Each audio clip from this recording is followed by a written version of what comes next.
Africa will brim with unparalleled demand for consumer goods and services, digital services, as well as housing. In fact, the demand for housing is expected to rise to make an investment opportunity of up to $1.4 trillion. The size of Africa's food and agricultural market will rise to $1 trillion by 2030. Demand for infrastructure presents an annual investment opportunity of at least $170 billion a year, from energy, transport, digital infrastructure, water and sanitation, and many more. Your presence here today shows that you see the investment opportunities for value creation in Africa. Again, believe the data. A survey of asset managers by the Africa Private Equity Capital Association survey for 2024 shows that 85% of limited partners expect to increase allocation of private capital to Africa in the next 2 years.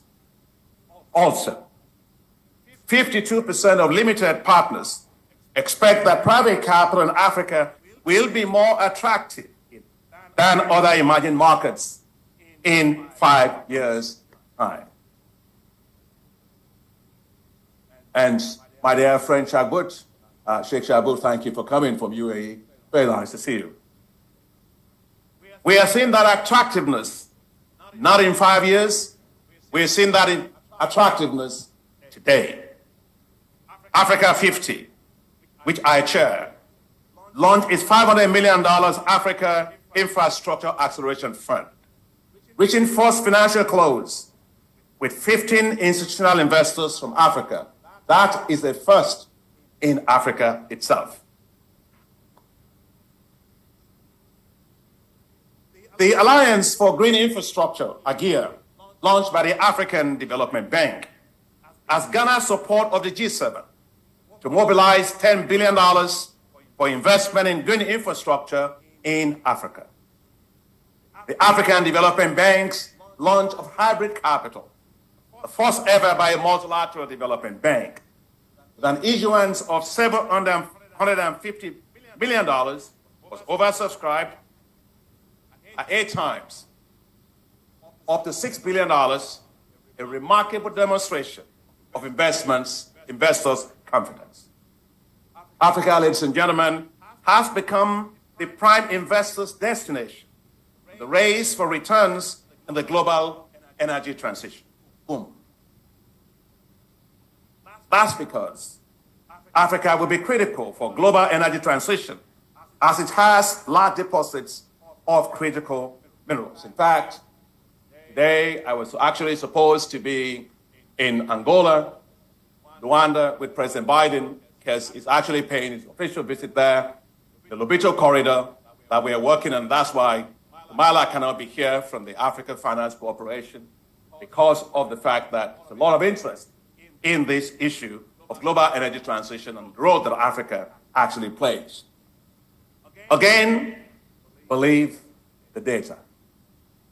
Africa holds 95% of chromium, 90% of platinum group metals, 2/3 of global reserves of cobalt, 30% of lithium and manganese, and 20% of graphite, all of which are key for green transition, from electric vehicles to battery energy storage systems.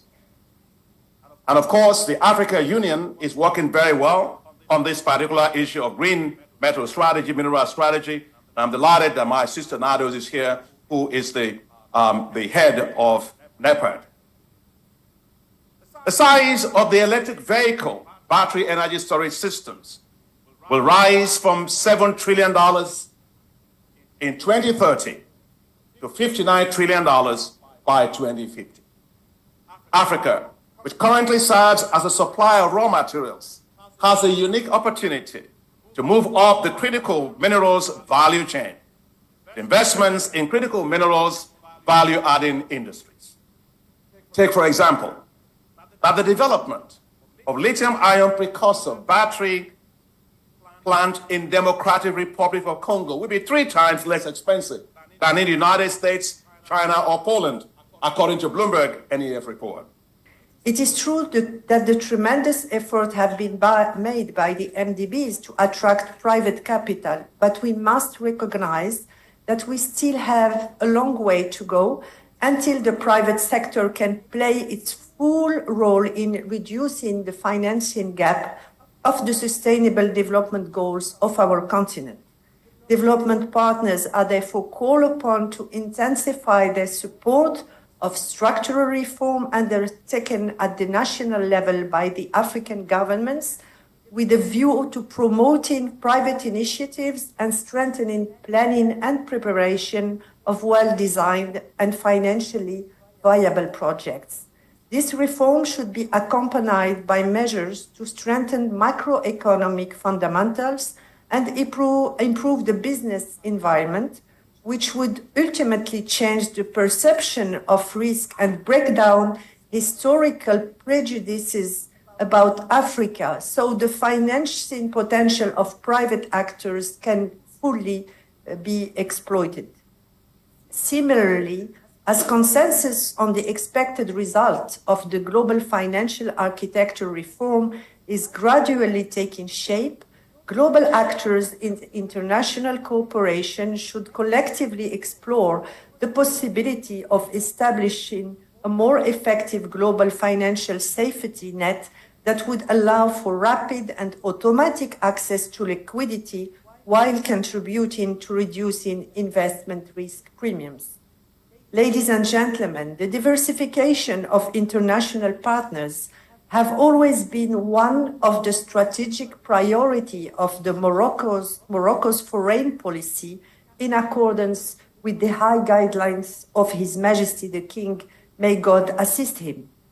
With an ambitious and forward-looking vision, the Kingdom has stepped up initiatives to promote cooperation with its partners, particularly in Africa, following a strategy based on building win-win alliances while taking advantage of the geographical position of Morocco as a gateway between Africa, Europe, and the Middle East. The renewed vision of South-South cooperation has been implemented through strategic projects such as the African Atlantic Pipeline Project, which will provide energy access for nearly 500 million people in several African countries. In the same vein, the Kingdom, through the Royal Atlantic Initiative, Morocco confirms its commitment to strengthening African integration, but working with the countries bordering the Atlantic coast of the continent to make this area a pole of economic integration and a focal point of continental and international influence, while enabling Atlantic Ocean access for Sahel states. The visionary Royal Atlantic Initiative is supported at the national level by ambitious projects aimed at modernizing transport infrastructure, the implementation of which will be accelerated with the prospect of the 23 World Cup that the Kingdom of Morocco will co-organize with Spain and Portugal. Among the flagship projects worth mentioning is the new Dakhla Atlantic Port, which will be Africa's main port gateway to the ocean, thanks in particular to its privileged geographical position and its important development potential.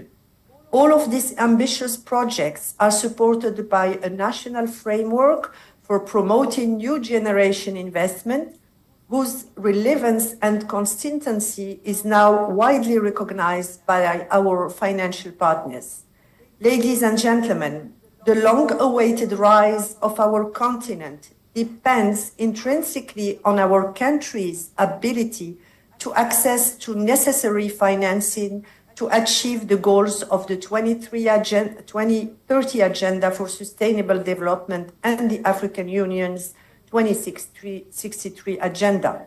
To this end, we must act collectively to improve sustainable financing for development and unlock our continent's growth potential.